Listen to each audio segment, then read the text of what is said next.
서울의 강렬한 불빛 속 화려한 호텔 로비에서 펼쳐지는 예기치 않은 운명의 만남. 박명희, 대한민국을 대표하는 거대한 부동산 재벌이었던 그녀는 30년 전 사랑하는 딸을 잃었습니다. 시간이 지나 여러 성공을 거두고도 지울 수 없었던 공백. 그 공백이 호텔의 한 직원과 마주치면서 직감에 숨겨왔던 모든 신경들이 되살아납니다. 우연인가 아니면 운명인가? 과연 그날 이후 어떤 관계로 발전하며 삶의 새로운 전환점을 맞이하게 될지 지금부터 이야기 시작하겠습니다. 서울 한복판 화려한 샹들리에가 빛나는 5성급 호텔 로비. 은은한 클래식 음악이 흐르고 정장을 차려입은 호텔 직원들이 분주히 움직이고 있었습니다. 그 한가운데 한 여성이 우아한 몸짓으로 프런트 데스크에 다가갔습니다. 그녀의 이름은 박명희, 대한민국을 대표하는 부동산 재벌이었습니다. 나이가 들었지만 여전히 카리스마 넘치는 눈빛을 지닌 그녀는 오랜 해외 출장에서 막 돌아온 길이었습니다. 호텔 스위트를 예약하려던 그녀의 시선이 한 직원의 얼굴에서 멈췄습니다. 한 여성 직원이 단정한 유니폼을 입고 고객들을 응대하고 있었습니다. 그녀는 정중하면서도 따뜻한 미소로 손님을 맞이하며 손끝 하나하나에 세심한 배려가 묻어나왔습니다. 낯설지만 익숙한 느낌. 그 순간 이름표를 본 명희는 심장이 덜컥 내려앉는 듯한 기분을 느꼈습니다. 박은영. 30년 전 시장 한복판에서 잃어버린 딸의 이름이었습니다. 30년 전 명희는 어린 딸을 등에 업고 시장 한 구석에서 반찬 장사를 하며 살아갔습니다. 어린 나이에 남편을 잃고 오로지 딸을 위해 악착같이 일했습니다. 은영이는 엄마의 등에 엎여 새근새근 잠이 들었고 명희는 그런 딸을 보며 하루하루를 버텨냈습니다. 하지만 그 운명의 날, 추운 겨울날 그녀는 반찬 가게 앞에서 잠깐 한눈을 판 사이 어린 은영이가 연기처럼 사라져버렸습니다. 미친 듯이 시장을 뒤지고 경찰에 신고하고 길거리를 헤매었지만 끝내 그녀를 찾을 수 없었습니다. 그렇게 명희의 삶은 한순간에 무너졌습니다. 그리고 지금 그녀의 눈앞에 서 있는 이 젊은 여자가 혹시 내 딸이 아닐까? 명희는 조심스럽게 프런트 데스크 앞으로 다가갔습니다. 이름 석자만 같을 수도 있지만 확인해야 했습니다. 손끝이 미세하게 떨렸지만 애써 감정을 억누르며 직원의 얼굴을 뚫어지게 바라보았습니다. 은영은 자연스럽게 그녀를 응대하며 말했습니다. 안녕하세요, 고객님. 무엇을 도와드릴까요? 그녀는 밝고 다정한 말투로 고객을 대했지만 명희는 그녀의 말투 속에서 익숙한 느낌을 받았습니다. 내 딸 은영이와 많이 비슷해. 그녀는 가슴을 쥐어뜯는 듯한 감정을 애써 삼키며 천천히 물었습니다. 아가씨, 이 호텔에서 얼마나 일했어요? 은영은 환하게 웃으며 대답했습니다. 꽤 오래됐어요. 제가 도와드릴 일이 있나요? 그때 다른 직원이 다가와 은영을 불렀습니다. 은영 씨, VIP 손님 룸 서비스 요청 들어왔어요. 은영은 동료에게 고객님을 부탁한다는 눈빛을 주고 고개를 끄덕이며 로비를 떠났고 명희는 그 자리에 멍하니 서 있었습니다. 그녀의 손끝이 점점 차가워졌습니다. 내 착각일까? 그 순간 30년 동안 잊고 지내려 했던 기억들이 그녀를 덮쳤습니다. 이제 명희는 이 진실을 직접 확인해야만 했습니다. 명희는 호텔 로비의 소파에 앉아 은영을 멍하니 바라보았습니다. 감정이 복잡하게 뒤섞였습니다. 만약 은영이 정말 자신의 딸이라면 이제라도 손을 내밀어야 했습니다. 그러나 만약 착각이라면 모든 것이 헛된 기대가 될 터였습니다. 며칠 후 명희는 조용히 호텔을 찾아와 로비에 앉아 은영의 동료와 얘기를 나누고 있었습니다. 고객님, 무엇을 도와드릴까요? 호텔 일은 아니고 제가 개인적인 사정이 있어서 물어볼 게 있어요. 솔직하게 말해줘요. 부탁합니다. 명희는 사정 얘기를 하고 은영에 대해 물었습니다. 고객님, 은영 씨 허락 없이 이런 말 해도 될지는 망설여지지만 은영 씨는 입양돼서 어머니와 둘이 살았어요. 입양했다는 말을 들은 명희는 가슴이 미어졌습니다. 은영을 만나지 않고 집으로 돌아와 명희는 은영에 대해 자세하게 알아봤습니다. 어렸을 때 입양돼 어머니와 둘이 살다 지금은 원룸에서 혼자 살고 있었습니다. 다음 날 명희는 결심하고 호텔을 다시 찾았습니다. 프론트에 일하고 있는 은영에게로 다가갔습니다. 작은 손수건을 들고 있다 은영에게 내밀었습니다. 저기, 아가씨. 은영은 의아한 표정을 지으며 손수건을 받았습니다. 명희는 애써 태연한 척하며 말했습니다. 아가씨의 머리카락을 실험실에 보내 확인하고 싶어요. 은영은 당황한 듯 물었습니다. 그게 무슨 말씀이세요? 명희는 한참을 망설이다가 입을 열었습니다. 나는 30년 전 어린 딸을 잃어버렸어요.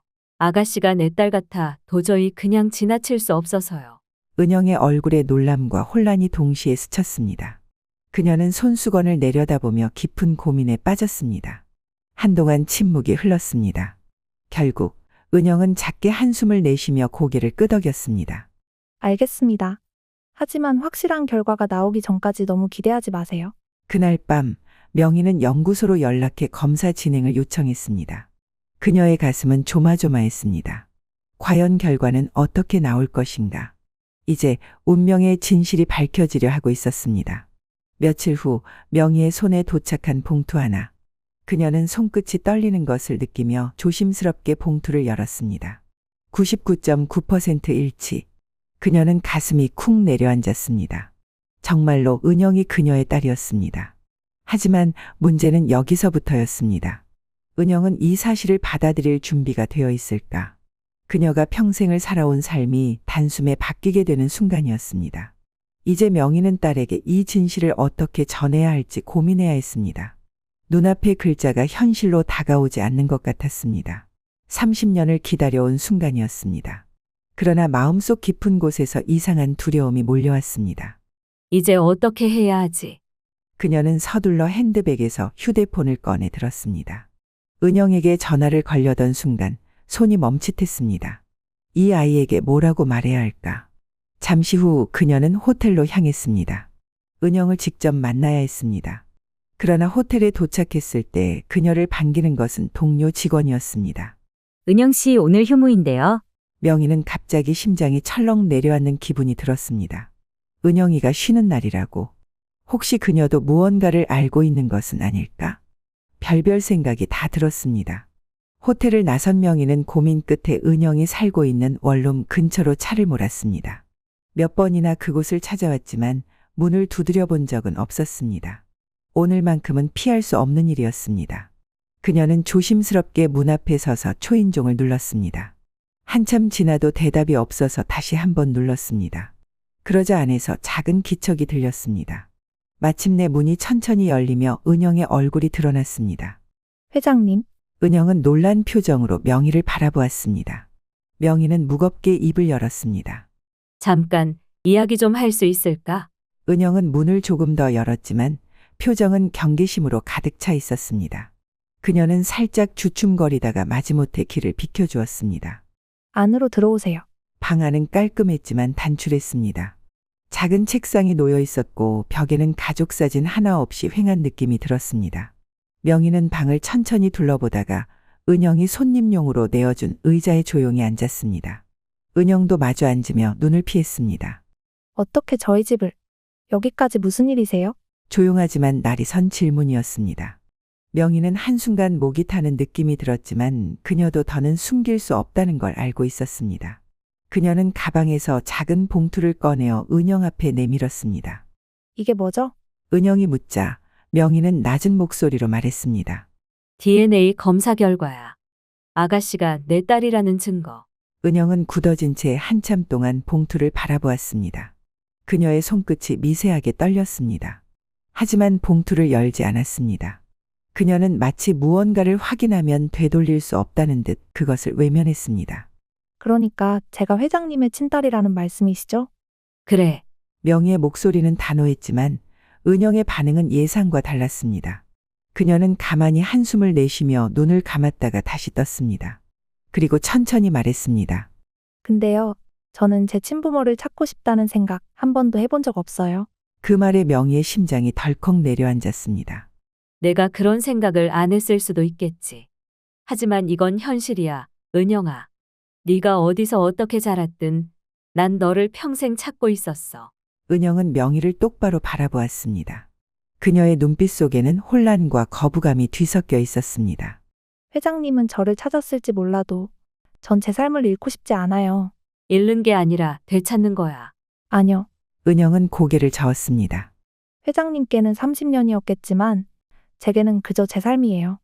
저는 지금의 어머니와 버티며 살아왔고, 제 나름대로 행복하게 살아왔어요. 그런데 갑자기 이런 걸 들이밀면 전 지금까지의 삶을 어떻게 받아들여야 하죠? 명희는 입을 떼려 했지만 은영의 감정을 거스르고 싶지 않았습니다.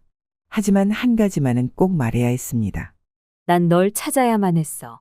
내가 잃어버리고 난 완전한 사람이 아니었거든. 은영의 표정이 흔들렸습니다. 하지만 여전히 확신이 없는 듯 했습니다. 그녀는 자리에서 일어나 창가로 걸어가 깊은 밤하늘을 바라보았습니다. 잠시만요.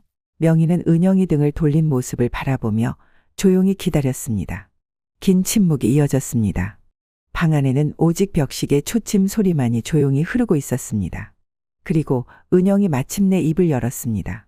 시간이 필요해요. 그녀의 목소리는 낮았지만 단호했습니다. 명희는 그 말이 무엇을 의미하는지 알고 있었습니다. 은영은 아직 받아들일 준비가 되지 않았죠. 그럼에도 명희는 희미하게 미소를 지었습니다. 적어도 완전히 거절당한 것은 아니니까. 그래. 내가 원하는 만큼 시간을 갖고 연락 줘. 그녀는 천천히 자리에서 일어나 가방을 챙겼습니다. 문 앞까지 걸어간 뒤 마지막으로 한마디 덧붙였습니다. 하지만 내가 시간이 필요하듯 나도 기다릴 준비가 되어 있다는 것만 알아줘. 그렇게 말한 후 그녀는 조용히 문을 닫고 나왔습니다. 문이 닫히는 소리를 들으며 은영은 혼자 남겨졌습니다. 그녀는 여전히 손에 들고 있는 봉투를 내려다보았습니다. 열어볼까 아니면 그냥 버려버릴까. 하지만 아무리 생각해도 쉽게 결론이 나지 않았습니다. 창밖에는 서울의 밤거리가 차갑게 반짝이고 있었습니다. 은영은 깊은 한숨을 내쉬었습니다. 혼란과 두려움 속에서 그녀는 답을 찾기 위해 자신만의 시간을 보내야 했습니다. 며칠이 지났습니다. 은영은 여전히 봉투를 열지 않았습니다. 하지만 머릿속에서는 끊임없이 그 이름이 맴돌았습니다. 박명희, 자신을 평생 찾아 헤맸다는 사람, 그리고 친어머니라고 주장하는 사람. 은영은 지난 30년 동안 친부모 없는 삶을 받아들이며 살아왔습니다. 부모가 자신을 버렸다고 믿으며 그런 과거 따윈 필요 없다고 되뇌었습니다. 하지만 이제 모든 것이 흔들리고 있었습니다. 그날 밤 은영은 결국 결심했습니다. 자신이 태어난 곳과 과거를 알아보기로. 그녀는 다음 날 이른 아침 오래전 키워준 어머니가 은영을 처음 만났다는 곳을 찾아갔습니다. 서울 변두리, 예전에는 작은 시장이었던 곳. 이제는 대형 쇼핑몰과 아파트 단지로 변해 있었습니다. 하지만 여전히 몇몇 허름한 가게들이 남아 있었고 오래된 시장 골목도 간신히 그 명맥을 유지하고 있었습니다. 은영은 두리번거리며 걸었습니다. 뭔가 낯익은 것 같기도 하고 전혀 모르는 장소인 것 같기도 했습니다. 그때 작은 반찬 가게를 운영하는 중년 여인이 그녀에게 말을 걸었습니다. 아가씨, 뭐 찾는 거라도 있어요? 은영은 망설이다가 조심스럽게 물었습니다. 혹시 여기 30년 전에 반찬 가게를 하던 분을 아시나요? 여인은 눈썹을 찌푸리더니 기억을 더듬듯 천천히 대답했습니다. 30년 전? 아, 그때 이 자리에서 반찬 가게를 하던 젊은 여자가 있었지. 애를 업고 장사했었어. 아주 악착같이 살던 사람이었는데, 은영의 심장이 요동쳤습니다. 그분이 어떻게 됐나요? 글쎄, 사고로 남편을 일찍 보내고 애 하나를 키우던 사람이었는데, 어느 날 아이가 사라졌지. 경찰을 불러도 못 찾았고, 며칠이고 시장을 헤매며 울더라고. 그 뒤로는 그 여자가 장사하는 걸 본 적이 없어. 들리는 말로는 엄청 성공했다던데. 은영은 순간 숨이 턱 막혔습니다. 지금까지 들어온 이야기와 똑같았습니다. 하지만 직접 이곳에서 그 시절을 기억하는 사람의 입에서 듣는 것은 전혀 다른 감정으로 다가왔습니다. 그녀는 한참 동안 아무 말도 하지 못하고 가게 앞에 서 있었습니다. 그날 밤 은영은 고민 끝에 명희에게 전화를 걸었습니다.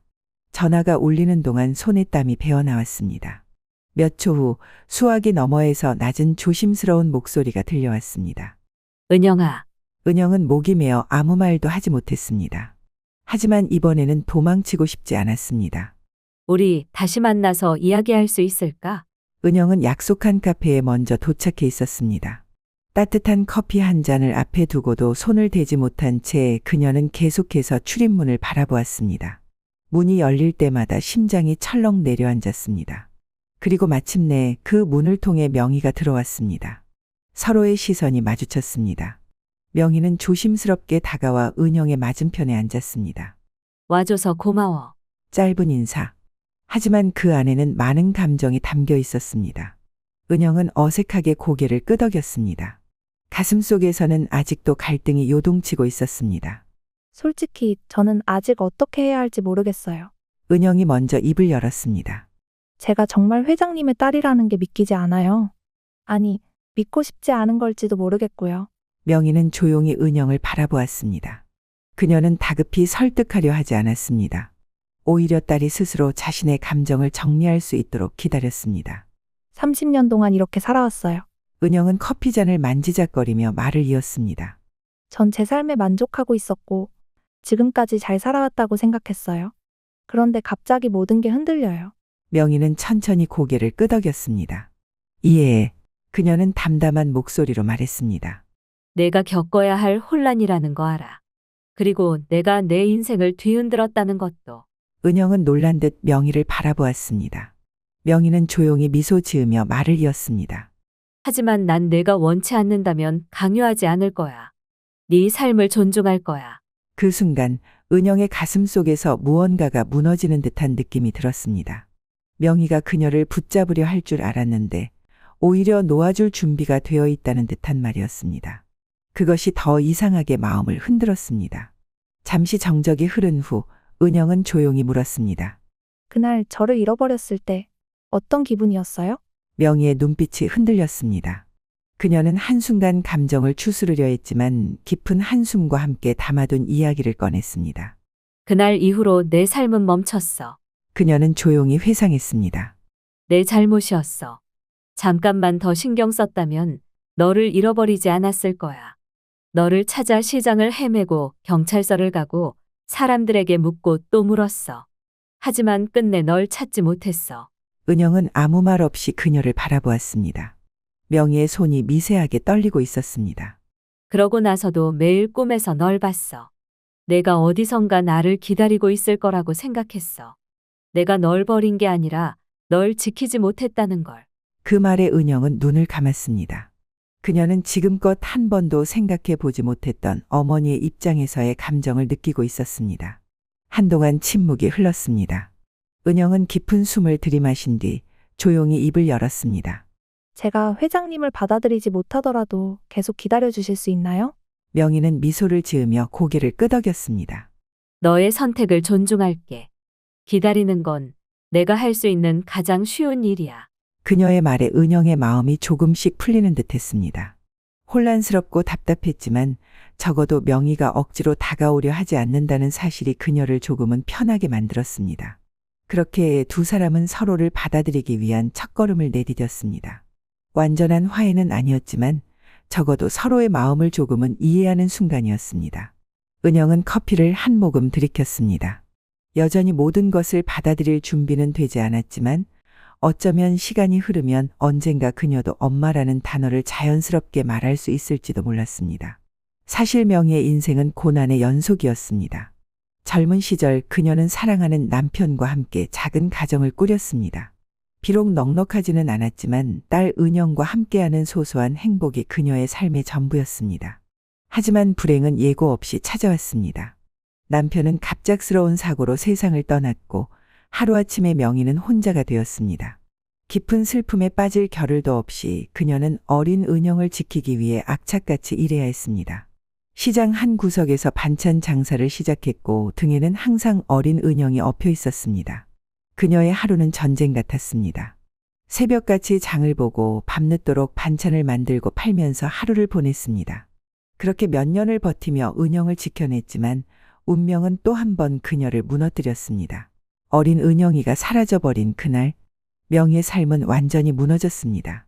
남편을 잃고 이제는 딸마저 잃어버린 그녀에게 남은 것은 절망뿐이었습니다.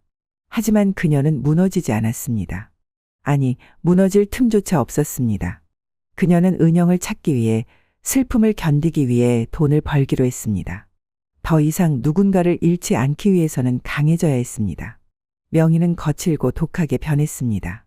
감정을 억누르고 철저한 사업가가 되었습니다. 불필요한 감정은 사치일 뿐이었습니다. 오직 성공만이 그녀를 지탱하는 유일한 힘이 되었죠. 그렇게 수십 년이 흘러 이제 그녀는 억만장자가 되었습니다. 부동산 시장을 장악하고 누구도 그녀를 무시할 수 없는 위치에 올랐습니다. 하지만 매일 밤 잠들기 전 떠오르는 것은 어린 은영이의 얼굴이었습니다. 그 후 명희는 조심스럽게 은영과의 만남을 이어갔습니다. 이번 만남은 더 차분했습니다. 서울의 작은 갤러리 카페에서 두 사람은 다시 마주 앉았습니다. 창밖으로 가을바람이 나뭇가지를 흔들며 지나갔습니다. 분위기는 편안했지만 은영의 마음은 여전히 불안정했습니다. 오늘은 제가 궁금한 걸 물어보고 싶어요. 은영이 먼저 입을 열었습니다. 명희는 부드러운 미소를 지으며 고개를 끄덕였습니다. 그래. 뭐든 물어봐. 은영은 잠시 망설이다가 조심스럽게 물었습니다. 왜 저를 찾으려고 했어요? 이미 모든 걸 가지고 계시잖아요. 명희는 한동안 침묵했습니다. 그리고 조용히 입을 열었습니다. 그런데도 내 삶은 늘 비어 있었어. 돈과 명예가 있어도 네가 없는 세상은 의미가 없었거든. 은영은 아무 말도 하지 않았습니다. 처음엔 나도 네가 어디서 어떻게 살고 있는지 모르니까 그냥 너만이라도 행복하길 바랬어. 그런데 막상 널 찾고 보니 널 다시 만나야 한다는 걸 깨달았어. 은영은 천천히 숨을 들이마셨습니다. 자신을 찾아온 이유가 단순한 후회 때문이 아니라는 걸 알 것 같았습니다. 하지만 그녀에게는 또 다른 걱정이 있었습니다. 그럼 이제 어떻게 하실 거예요? 명희는 조용히 웃었습니다. 네가 원하는 대로 할 거야. 그 대답에 은영은 또 한 번 놀랐습니다. 명희는 자신이 해야 할 말을 강요하지 않고 그저 그녀의 결정을 존중하고 기다릴 뿐이었습니다. 그 순간 은영은 마음 한쪽이 따뜻해지는 걸 느꼈습니다. 가족이란 꼭 피가 이어져야 하는 걸까? 아니면 서로를 이해하고 기다려주는 과정 속에서 만들어지는 걸까? 그녀는 아직 완전히 마음을 열 준비가 되어 있진 않았습니다. 하지만 한 가지는 확신할 수 있었습니다. 그녀는 다시 혼자가 아니라는 것. 며칠 후 은영은 호텔 근무를 마치고 명희에게 전화를 걸었습니다. 회장님, 그래, 은영아. 저녁 같이 드실래요? 전화기 너머로 들려오는 짧은 침묵. 그리고 이어지는 명희의 조용한 웃음. 그래. 네가 좋아할 만한 곳이 하나 있어. 그렇게 두 사람은 처음으로 식사를 함께 했습니다. 은영은 잠시 망설이다가 조용히 입을 열었습니다. 사실은요. 저를 키워주신 어머니가 요양병원에 계세요. 명희는 놀란 듯 은영을 바라보았습니다. 요양병원에? 은영은 고개를 끄덕였습니다. 어릴 때부터 저를 사랑으로 키워주신 분이에요. 그런데 몇 년 전부터 몸이 많이 안 좋아지셨고 결국 병원에 모시게 되었어요. 명희는 말없이 은영의 이야기를 들으며 복잡한 감정에 휩싸였습니다. 은영이 다른 가정에서 자라면서도 따뜻한 사랑을 받으며 성장했다는 사실에 안도하면서도 그 세월 동안 그녀 곁에 없었다는 현실이 가슴을 찔렀습니다. 병원에서 잘 지내고 계신 거니? 명희가 조심스럽게 물었습니다. 최대한 자주 찾아뵈려고 해요. 하지만 일도 있고 은영은 씁쓸하게 미소 지었습니다. 그분이 아니었다면 저는 이렇게 자라지 못했을 거예요. 저한테는 세상에서 가장 소중한 분이에요. 명희는 은영의 말을 들으며 깊은 생각에 빠졌습니다. 이제 그녀가 해야 할 일은 단순히 은영을 찾는 것이 아니라 은영이 지켜온 삶과 그녀가 소중히 여기는 것까지 이해하는 것을 느꼈습니다. 다음 날 연차를 낸 은영은 키워준 어머니가 계신 요양병원으로 가는 내내 생각이 많았습니다. 친어머니를 만난 이후 가슴속에서 무언가가 끊임없이 요동쳤습니다. 하지만 그 무엇보다 그녀를 가장 먼저 알리고 싶은 사람은 지금껏 자신을 키워준 어머니였습니다. 병원 복도는 조용했고 익숙한 방 앞에 다다르자 그녀는 조심스럽게 문을 열었습니다. 창가 쪽 침대에 앉아있던 양어머니 김문숙 여사가 은영을 보며 반갑게 미소 지었습니다. 우리 은영이 왔구나? 네, 엄마. 은영은 가벼운 미소를 짓고 어머니 곁으로 다가갔습니다. 그녀의 손을 잡고 따뜻한 온기를 느끼며 한동안 아무 말도 하지 않았습니다. 그러다 마침내 입을 열었습니다. 엄마, 저 친어머니를 만났어요. 그 말에 문숙은 손이 살짝 움찔했습니다. 그러나 그녀는 놀란 기색을 감추며 천천히 눈을 깜빡였습니다. 그리고 오히려 조용한 미소를 지으며 딸을 바라보았습니다. 그래, 드디어 만났구나. 은영은 양어머니가 놀라거나 서운해할까 걱정했지만 그녀의 반응은 너무도 차분했습니다. 오히려 그녀의 눈빛에는 묘한 따스함과 안도가 서려 있었습니다. 괜찮으세요? 문숙은 천천히 숨을 고르고 딸의 손을 쓰다듬으며 말했습니다. 네가 어릴 때부터 네 친어머니를 찾고 싶어 할까봐 혹은 찾게 될까봐 항상 마음 한구석에서 준비하고 있었어. 그녀는 살짝 미소를 지었습니다. 내가 너를 낳진 않았지만 내 딸이라 네가 언젠가는 그 뿌리를 찾게 될 거라는 걸 알고 있었거든. 은영은 순간 가슴이 먹먹해졌습니다. 엄마, 서운하지 않아요? 문숙은 살며시 고개를 저었습니다. 서운하긴커녕 너무 다행이다. 그분이 널 찾았다는 게, 그리고 네가 그분을 만나볼 기회를 가졌다는 게 얼마나 다행인지. 그녀는 은영의 손을 꼭 잡았습니다. 네 친어머니도 얼마나 힘들었겠니? 나도 네가 세상에 혼자 남겨졌다는 생각에 늘 가슴이 아팠는데 이제는 더 이상 그럴 필요가 없겠구나. 은영의 눈가가 촉촉해졌습니다. 그녀는 어린아이처럼 어머니의 품에 안겼습니다. 엄마, 저는 엄마가 없었으면 여기까지 못 왔을 거예요. 문숙은 은영의 등을 부드럽게 쓸어내렸습니다. 그래도 넌 네가 가야 할 길을 잘 찾아왔잖아. 그리고 이제 두 개 길이 하나로 이어지는 거야. 그게 얼마나 축복받은 일이니? 그 말에 은영은 코끝이 시큰해졌습니다. 친어머니와 재회한 것도 중요했지만 자신을 키워준 어머니의 축복을 받는 순간 그녀는 비로소 두 개의 세계가 하나로 이어지는 것을 느꼈습니다. 한참을 그러고 있다가 문숙이 장난스럽게 말했습니다. 그런데 친어머니는 어떤 분이셔? 은영은 눈물을 닦으며 살짝 웃었습니다. 강한 분이에요. 엄마처럼요. 문숙도 따라 웃었습니다. 그리고 딸의 손을 꼭 쥐며 마지막으로 말했습니다. 그럼 이제 네가 사랑받을 준비도 해야겠네. 두 명의 엄마에게. 그 순간 그녀는 알았습니다. 이제 자신의 삶은 새로운 시작을 맞이하고 있음을. 며칠 후 은영은 호텔 근무를 마치고 밖으로 나왔습니다. 밤 공기는 차가웠지만 오히려 머리를 식히기에 좋았습니다. 그런데 호텔 정문을 나서는 순간 낯익은 실루엣이 그녀의 시선을 사로잡았습니다. 은영아, 그녀는 깜짝 놀라 발걸음을 멈췄습니다. 거리 가로등 불빛 아래 명희가 서 있었습니다. 차갑게 보였던 그녀의 모습과 달리 눈빛은 한결 부드러웠습니다. 회장님, 기다리고 있었어. 은영은 순간 당황했지만 그녀가 무언가를 전하고 싶다는 걸 느낄 수 있었습니다. 갑자기 찾아와서 미안해. 혹시 잠깐 시간 괜찮을까? 은영은 망설였습니다.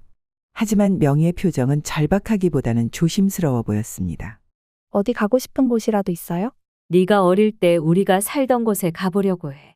그 말에 은영은 살짝 당황했습니다. 하지만 결국 그녀는 고개를 끄덕였습니다. 과거로 향하는 길에 오른 두 사람은 조용히 차를 타고 서울 변두리로 향했습니다. 도심의 화려한 불빛이 점점 사라지고 오래된 골목과 낡은 건물들이 하나둘 눈에 들어왔습니다. 차는 작은 골목 앞에서 멈췄습니다.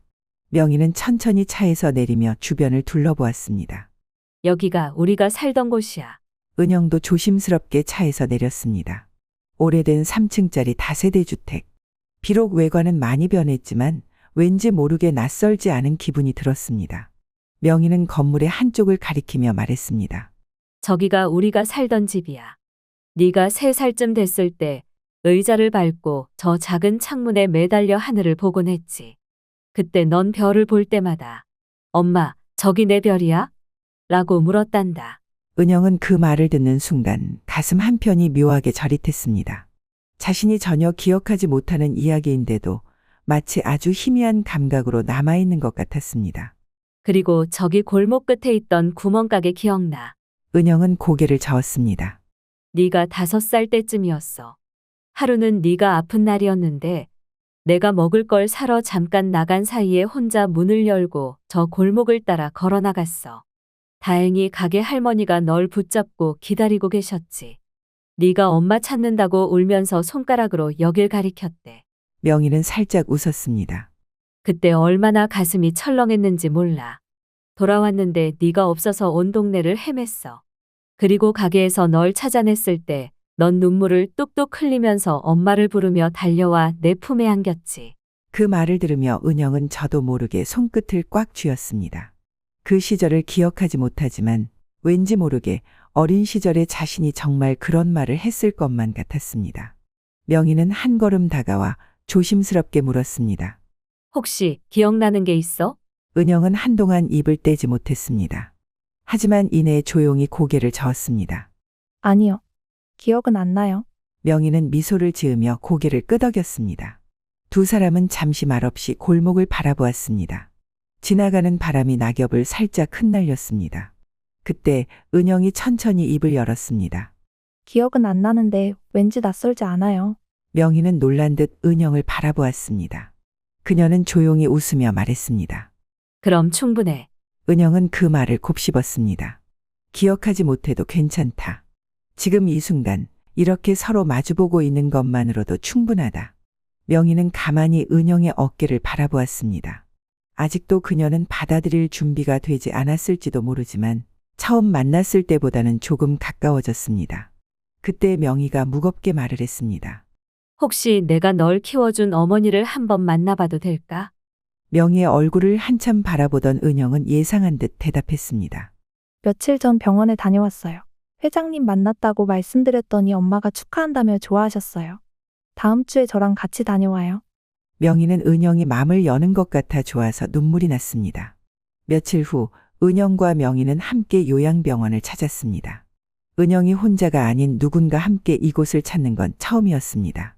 명희는 처음에는 조금 어색했지만 오히려 담담한 표정으로 병실 앞에 섰습니다. 그녀에게도 이 순간이 중요하다는 걸 은영은 알 수 있었습니다. 문을 열자 침대에 기대어 있던 문숙이 두 사람을 맞이했습니다. 우리 은영이 왔네? 네, 엄마. 은영은 익숙하게 다가가 그녀의 손을 잡았습니다. 문숙은 자연스럽게 손을 감싸며 따뜻한 미소를 지었습니다.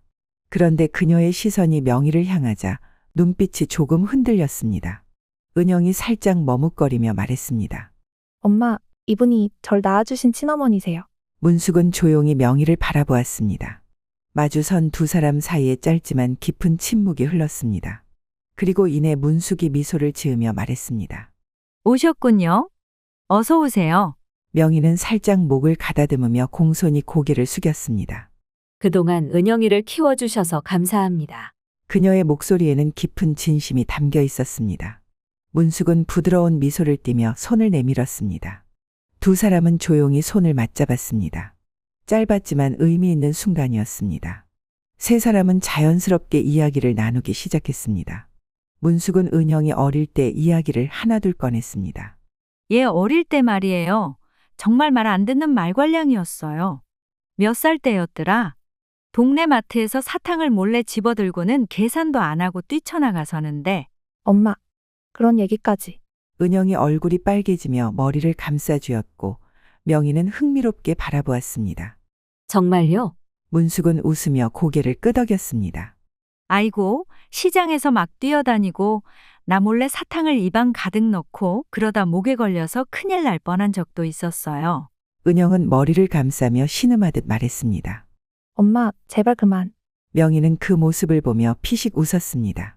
지금까지 은영과 함께하지 못했던 시간들이 머릿속에 그려지는 듯했습니다. 문숙이 그녀를 사랑으로 키웠다는 걸 단순한 말이 아니라 눈빛과 손길에서 느낄 수 있었습니다. 그때 문이 열리며 간호사가 들어왔습니다. 그녀는 손에 들고 있던 종이를 은영에게 건넸습니다. 밀려있던 병원비 납부 영수증이에요. 확인 부탁드려요.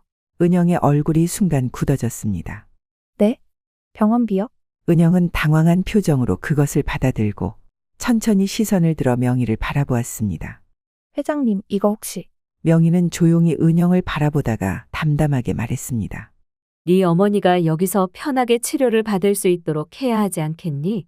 은영은 순간 아무 말도 할 수 없었습니다. 눈앞이 뿌옇게 흐려졌습니다. 그녀는 어릴 때부터 자신을 지켜준 사람이 문숙이었기에 그녀를 돌보는 것은 자신의 몫이라 생각했습니다. 하지만 친어머니가 이렇게까지 신경 써줄 거라고는 예상하지 못했습니다. 바라보고 있는 문숙에게 명희는 말했습니다. 제가 할 수 있는 일입니다. 그리고 제 딸이 걱정할 필요 없도록 하고 싶습니다. 은영은 그 말을 듣고 손끝을 꼭 움켜쥐었습니다. 엄마, 그녀는 양어머니를 바라보았습니다. 문숙은 그런 은영의 손을 조용히 감싸며 따뜻하게 말했습니다. 은영아, 감사하다고 해야지. 은영은 조용히 고개를 끄덕였습니다. 잠시 후 명희가 조심스럽게 말을 꺼냈습니다. 은영아, 사실 병원을 옮기는 게 어떨까? 은영은 놀란 듯 그녀를 바라보았습니다. 어머님 상태도 더 좋은 의료진이 있는 곳에서 치료받는 게 좋을 거야. 내가 잘 알아볼게. 문숙은 천천히 말했습니다. 이렇게까지 신경 써주시니 몸둘 바를 모르겠네요. 그러나 명희는 단호하게 말했습니다. 저는 그저 제가 할 수 있는 걸 하는 것뿐입니다. 은영은 그 말을 들으며 또 한 번 마음이 흔들렸습니다. 친어머니가 단순히 돈으로 해결하려는 것이 아니라 진심으로 자신과 문숙을 생각하고 있다는 걸 느낄 수 있었습니다. 그녀는 깊은 숨을 들이마시며 말했습니다. 엄마랑 상의해서 한번 고민해 볼게요. 명희는 조용히 미소 지었습니다. 그래. 천천히 생각해도 돼. 그녀는 더 이상 강요하지 않았습니다. 대신 은영이 받아들일 수 있도록 기다려 주었습니다. 그 순간 은영은 알았습니다. 이 사람은 그녀가 예상했던 차가운 재벌이 아니었다는 것을. 이제 그녀에게 2명의 엄마가 있었습니다. 그리고 그 2사람은 각자의 방식으로 그녀를 사랑하고 있었습니다. 병원을 옮기는 날 병원 복도에는 따뜻한 공기가 감돌았습니다. 은영은 양어머니 문숙의 짐을 챙기며 조심스럽게 말했습니다. 엄마, 여기서 나가면 더 좋은 곳에서 치료받을 수 있어요. 문숙은 딸의 손을 꼭 잡으며 환한 미소를 지었습니다. 우리 은영이가 이렇게까지 챙겨주니 고맙구나. 제가 한 게 아니에요. 은영은 살짝 머뭇거리며 뒤를 돌아보았습니다. 명희가 한 발짝 떨어진 곳에서 조용히 그들을 바라보고 있었습니다. 문숙은 그녀를 바라보며 부드럽게 말했습니다. 감사해요. 저를 이렇게까지 신경 써주시다니. 명희는 담담한 미소를 지으며 고개를 끄덕였습니다. 가족이니까요. 그 말에 은영은 순간 마음이 뭉클해졌습니다. 병원을 나서는 길, 3사람은 함께 차에 올랐습니다. 창밖으로 스쳐 지나가는 풍경이 이상하게도 따뜻하게 느껴졌습니다. 병원을 나선 후 3사람은 근처의 아늑한 한식당으로 향했습니다. 3사람이 함께하는 첫 식사였습니다. 식탁에는 따뜻한 된장찌개와 푸짐한 반찬들이 차려졌습니다. 문숙은 차려진 음식을 보며 감탄했습니다. 이렇게 푸짐한 밥상은 정말 오랜만이네. 명희는 조용히 웃으며 말했습니다. 입맛에 맞으실지 모르겠네요. 맛이 없을 리가 있나요? 이렇게 다 같이 먹는 게 더 좋죠. 3사람은 한 상에 둘러앉아 음식을 나누어 먹었습니다. 은영은 밥 한 술을 뜨며 조용히 미소 지었습니다. 이런 게 가족일까? 서로 다른 길을 걸어왔지만 이제는 같은 식탁에 앉아 따뜻한 밥을 나누고 있었습니다. 문숙은 은영을 바라보며 다정하게 말했습니다. 우리 은영이 어릴 땐 반찬 골라 먹느라 골치 아팠는데 지금은 잘 먹네. 은영이 얼굴을 붉히며 말했습니다. 엄마, 그런 얘기 그만해요. 명희가 맞장구를 치며 은영을 바라보았습니다. 맞아요. 은영이 그랬어요. 어릴 땐 반찬 가려 먹고 특히 채소는 절대 안 먹었어요. 문숙이 장난스럽게 말하자 은영은 얼굴을 감싸쥐며 고개를 푹 숙였습니다. 2분, 제발 그만. 명희는 피식 웃으며 반찬을 하나 집어 은영의 앞접시에 놓았습니다. 그럼 지금은 먹을 수 있겠네.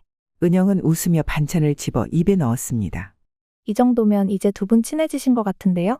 그녀의 말에 3사람은 한바탕 웃었습니다. 그렇게 가족이라는 이름 아래 3사람은 조금씩 가까워지고 있었습니다. 식사를 마친 후 명희는 차를 몰고 조용한 동네로 향했습니다. 은영은 창밖을 바라보다가 낯선 풍경에 고개를 갸웃거렸습니다. 여긴 어디예요?